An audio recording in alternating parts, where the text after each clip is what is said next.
Welcome to H2K Infosys. H2K Infosys is a e-verify business based in Atlanta, Georgia, United States. We provide 100% job-oriented, instructor-led, face-to-face, true live online software training programs.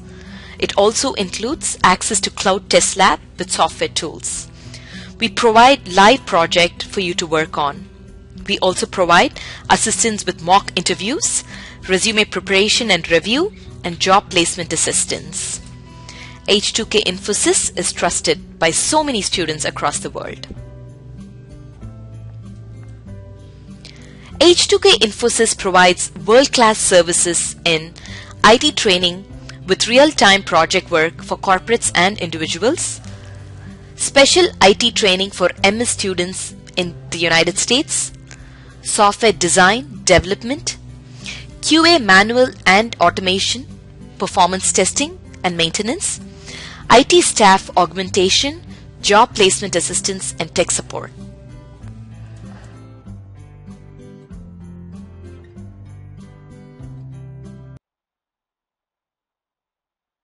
There is no standard editor. Okay, the question is whether we have a standard editor for XML. The answer is no, but there are some tools nowadays which are very good for writing XML, like XML Spy. But your normal text pad is also fine to write XML. It can understand XML tags. Okay. Even there is no information, we will be sending that. But this space is not necessary. Okay. This space is not necessary. I just made it so that I can show you this explicitly.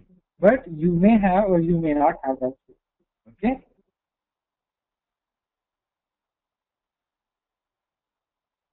You need to validate XML response from the web service. What is the use of XML in testing? You need to validate this information coming in XML while testing web services. MS Office can write XML, I don't know. That's what I'm saying. I'm repeating it. Whenever you are testing web services, you will need to validate this XML, whether you got a correct response or not. Okay? So that's why you are learning this. If you did not get switched, consider this is the test case for you. You are expecting address line 2, even if you do not have address line 2.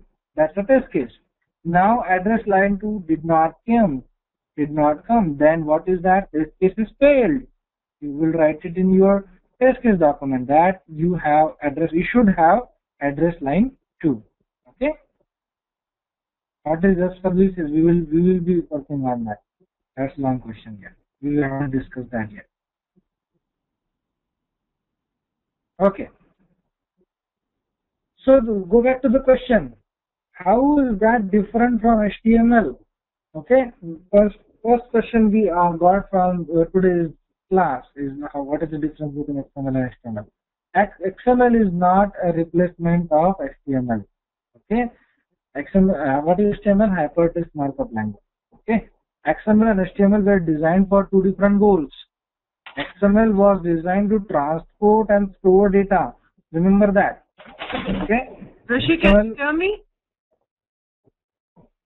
Hello? Yeah. Hello? Rishi, yeah, can you hear me? Yes. Yeah, I just wanted to know about the previous slide where you said the customer ID, that number. Yeah. That is an attribute, right? Yes. But then my question is, what is David? What is that? Is that considered an attribute as well? Which one? David? I mean David. It's a data. I see. Okay. But isn't customer ID a data as well? Okay. So everything we pass with XML is data. So even this customer ID or whatever you do is data. Whenever you have an attribute, it's information about this tag. So name equals to value within the tag is attribute. An attribute is added if you are giving extra information about a customer. Oh. Okay. Okay. Okay. All right. Thank you. Okay. Let's move on. So the defined, okay, let me check the questions again. I have 2-3 more questions. That's totally okay. What is getting displayed on the screen is completely depend on software application. You may use or may not use attribute information. Attribute is just the extra information. Okay.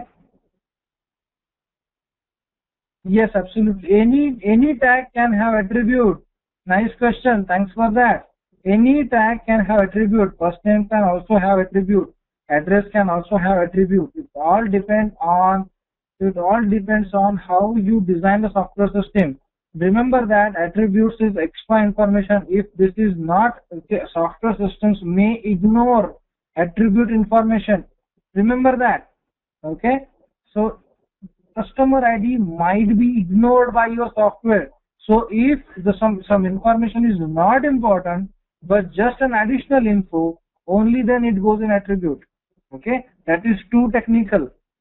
Okay, but it's good for your interview knowledge. Remember that if we have a very extra information which may be ignored by software application, remember that. You can put everything in attribute, but that doesn't make sense at all. Okay. So coming to the point, XML was designed to transport and store data. Remember that. Okay. And focus on what data is. HTML is designed to display data. Here display. Here transport and store. Main differences. Important question on interview. Focus on how data looks. So visualization is important here. HTML is about displaying information, while XML is about carrying information. Okay. So just we are talking in English. Software applications can talk in XML. Okay. If you have more than customer, we will be using different customer ID, of course.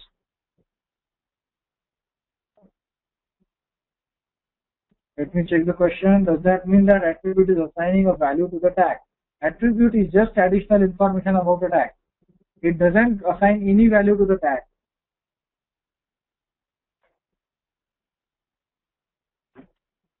Okay. So this is about XML. You may need to validate XML. Remember that these are interview questions. Difference between XML and HTML. Okay.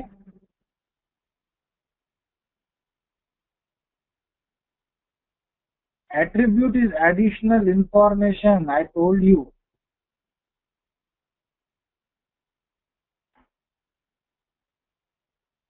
What is the, okay, in that case, what is the use of keeping attribute?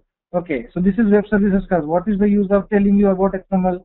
Because this is additional information important for your interview. Getting my point? Okay. Middleware technology. So understand this. Web services. We are working on web services. We are learning today what is web services. To understand web services, we should understand where this web services comes in picture. Okay. So if we go back here, let me change my pen as few of you suggested.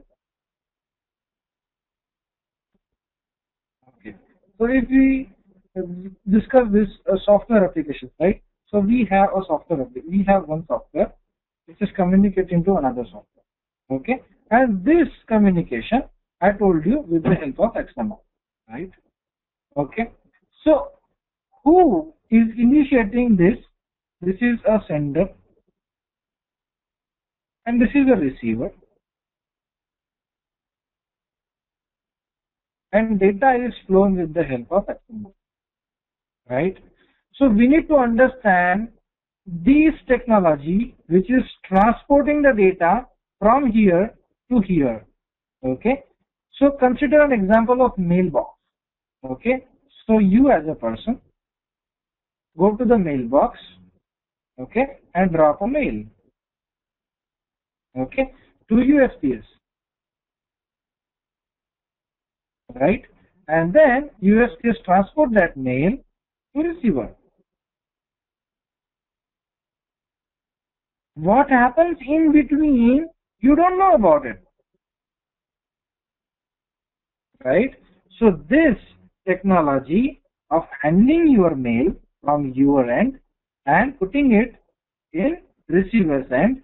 This technology is called as middleware.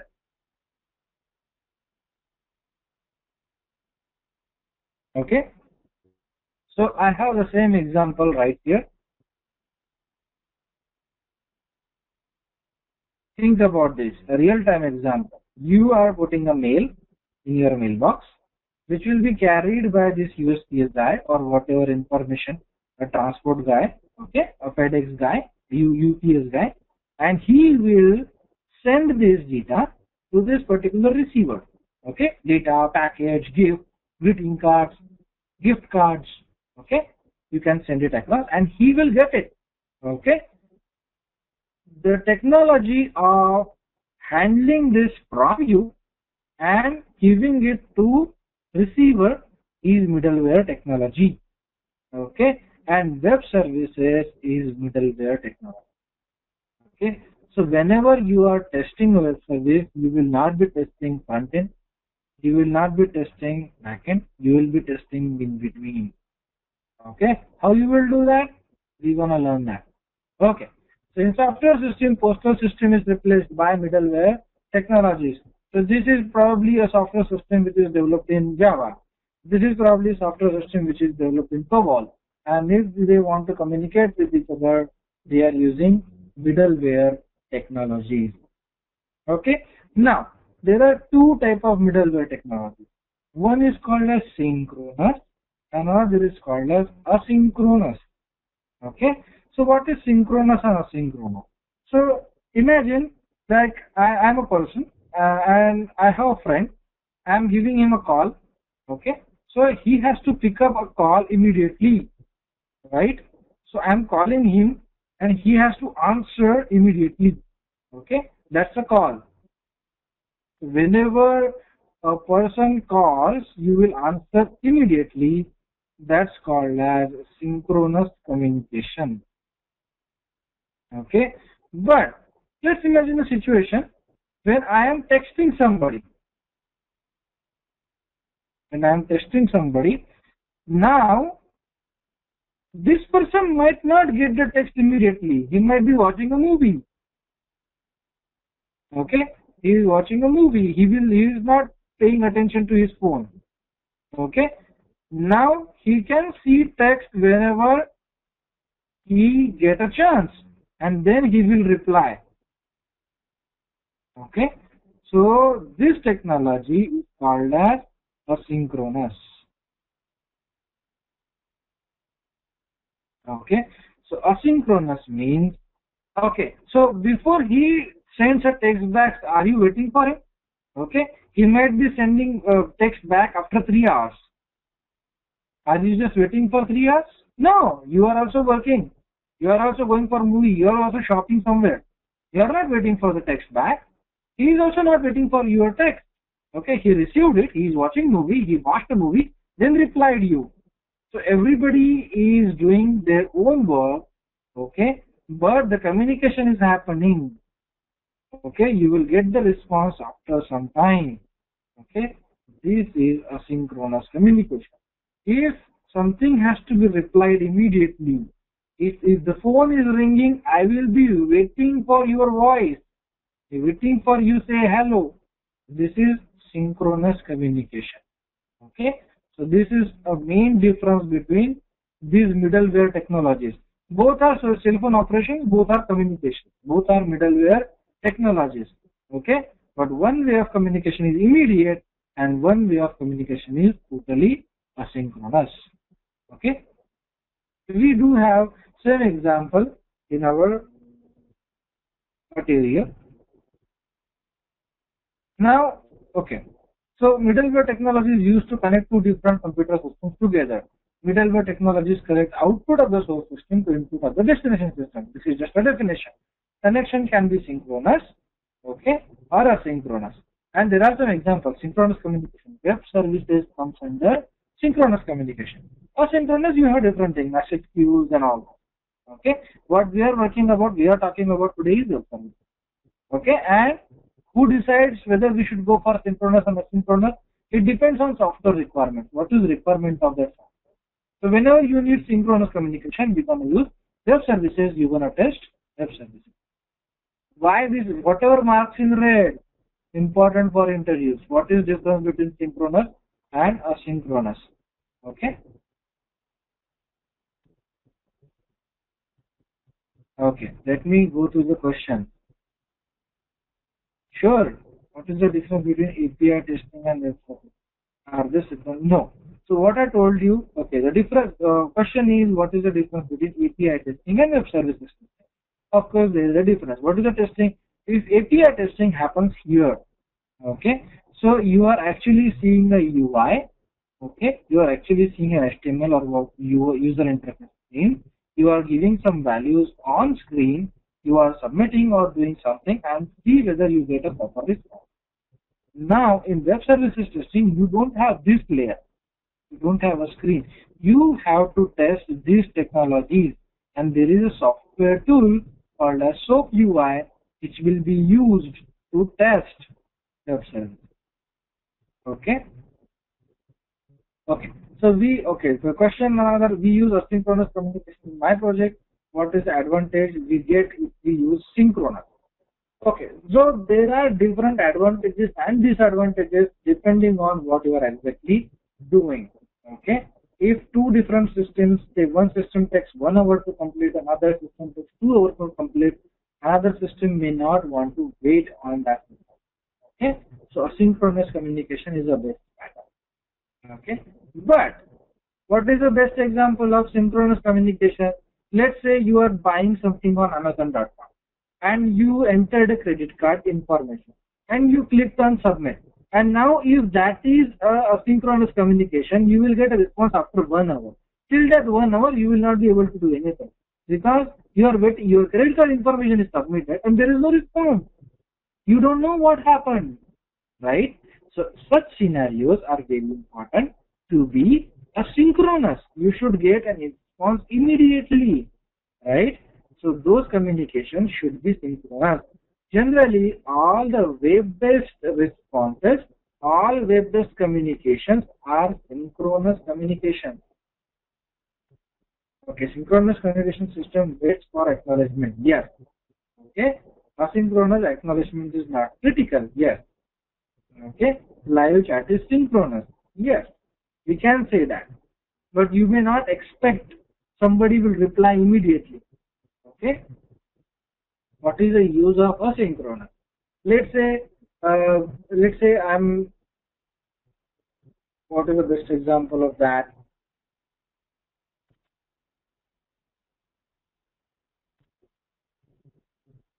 XML works like a protocol. Yes, yes.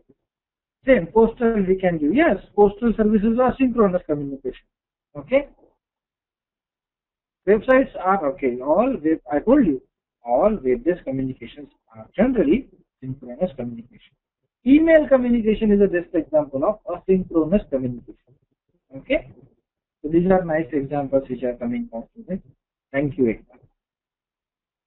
Okay.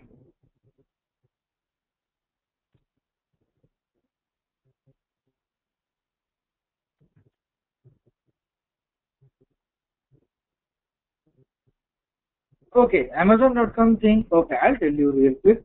So what I was saying is, if we are checking out something on Amazon.com, okay, if you put a credit card information and just submit it, okay, if that communication is not synchronous, what's going to happen? Amazon.com might respond you after 1 hour. Will that be good for you? Absolutely not. Because you already entered credit card information, you need something back. Right? So you need some information back. Immediately you are waiting for it. Okay? So such communications are always synchronous communication. Okay?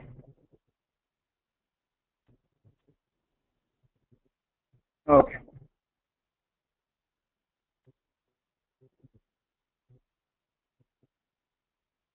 Asynchronous example, email.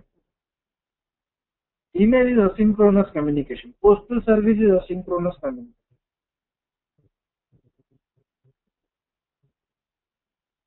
if you email me and if I am busy in something else, okay, I might get 30 emails today. I'm working on it. But you also emailed me, right? I will respond whenever I find time. Okay. So these are old. Okay. These RMI, Corba, these are just examples of this. These are very old technologies, and these are very specific to Java. Okay. You may not even hear these names forever in your software.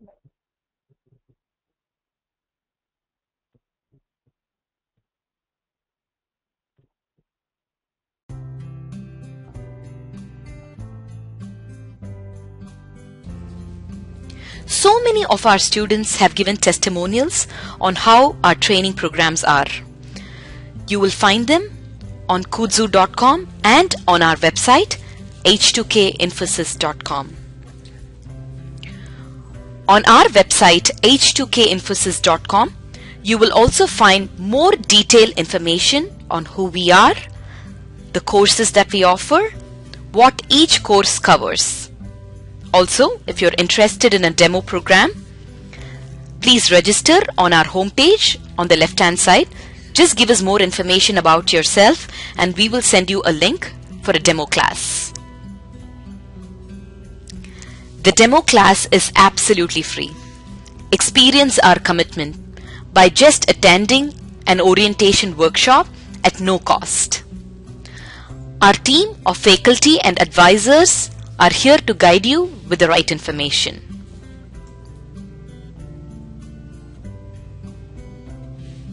If you still have more questions, please feel free to call us. Call us at 770-777-1269. This is a United States number. If you're calling from the UK, call us at 020-337-17615. You can also email us at training@h2kinfosys.com or h2kinfosys@gmail.com.